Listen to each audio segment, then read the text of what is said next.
Welcome to the MSRA Back to the 50s here at the Minnesota State Fairgrounds for our 40th annual car show with over 12,000 custom cars, 1964 and older.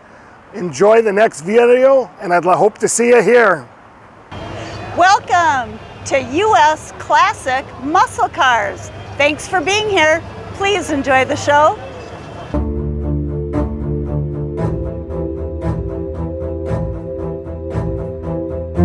Man, I love all these old cars. So pretty, right? I know.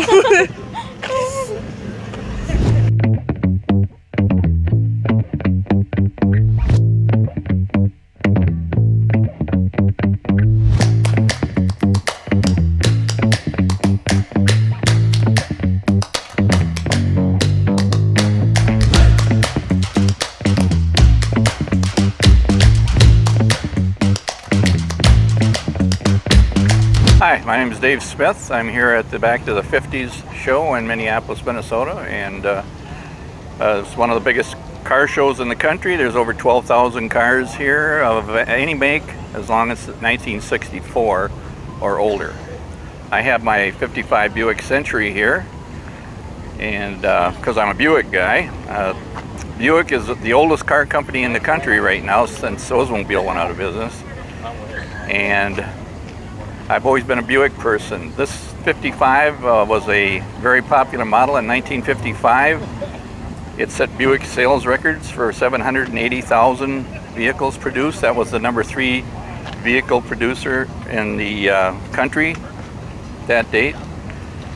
This is the Century model. The Century model is like a Buick Special, which is more of an economy model.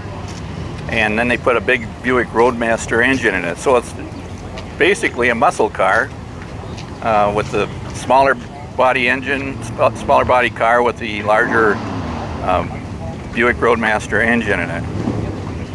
This particular car, I happened to buy it like this. I've always been a fan of Buicks, and you see that they're adorned with the portholes on the fender to kind of show exhaust performance. I was enamored with this when I was younger, and I saw a 1949 Buick with portholes and he had lights in it. So that's why I bought the car. I wanted lights in my portholes, basically. Oh, this is on Condor yellow and white. It's got Kelsey Hayes rims on it. It's got a 322 cubic inch engine, 236 horsepower. It's got a Dynaflow 2-speed transmission with power steering, power brakes, radio, power antenna. They were available with air conditioning as well, and this is one of the top performing models in 1955.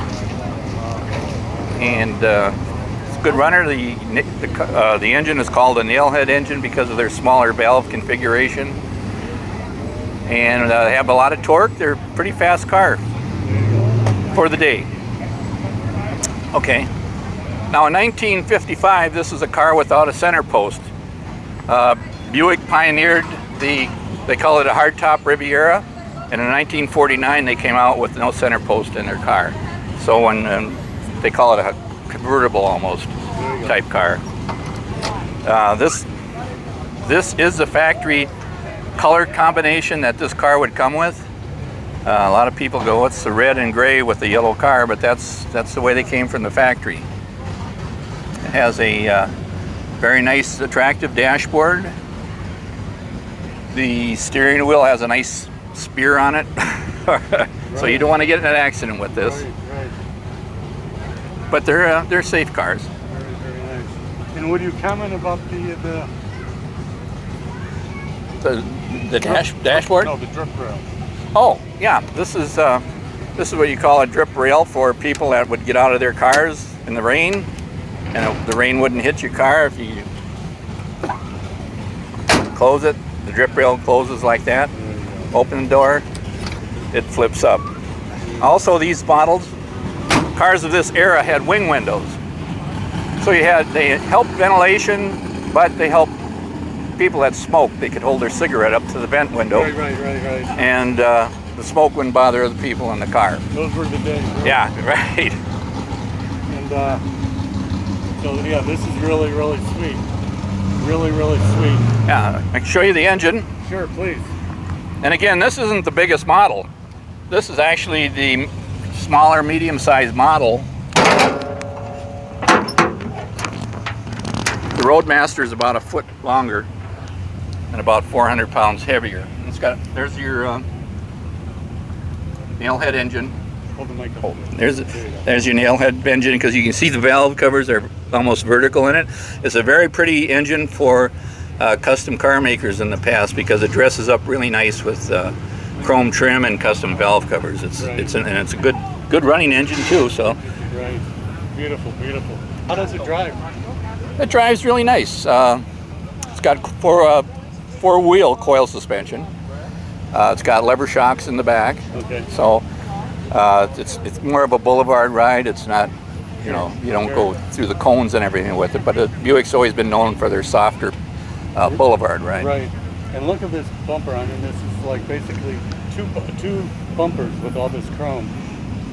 Yeah, and you know, back in the day, if you look at an old magazine from the 50s, they put bumpers up against other car bumpers. Uh-huh. So I mean, they actually use their bumpers when they park and things like that. Right. And a lot of cars, you'd have to push them. So they always showed where the bumpers would match up against the rear bumper of another car. And then, so have you taken this to several car shows, and how have you done with the awards? Oh well, it's an older restoration. Back in '96, I think it was restored, and it took third place in the Concours d'Elegance in '96. I got top 5 Buick at the Buick Club meet, and always have get awards for this class of vehicle. I've gotten several for this type of a vehicle. There you go. There you go. What's your favorite My favorite, car?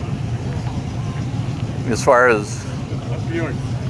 well, I pretty much a 55. I always wanted one, and a Grand National. I have a Grand National. Those are my 2 dream cars. They have supercars around and ultra supercars. These 2 Buicks are what I like, and I really don't have a need for anything superior to it. No. Living the dream. Yep. Okay, now I have my son, Dave Jr., and my wife Carol with me as well. Carol comes to these shows to kind of placate me, because it's not really her thing, but she loves cars, but it's just a long day. But she's a good sport about the whole thing. Dave couldn't get enough of the car shows. He'd go to one every day. Loves Buicks like I do, even though he drives a Ford. But eventually he'll get, I stated earlier, I have a Grand National, and that's of course going to go to him. So do you agree with all these statements that he's making so far? Absolutely 100%. And I'm really proud of Dave, because he loves the car so much, and unbelievable. The Grand National takes everybody's eye, sort of, till we got this car. And sometimes I think this car has actually won more, well, I think more awards. Gets more attention. Because it's so different. It's not, it's different. Not a Chevy. People stop and look. I'm just happy I get to wash them. And polish it. Yeah, that's the fun of it. Learn a lot from that. And take it out while they're napping, right? Yeah, no. Well, Well, no. Grand National, he does. When they were little kids, I used to leave them clean the tires on the car, and that was a big deal for him. So he thought that was a big deal. He was, it did help, but got him interested. Thank you for watching. Thanks for watching. We got it.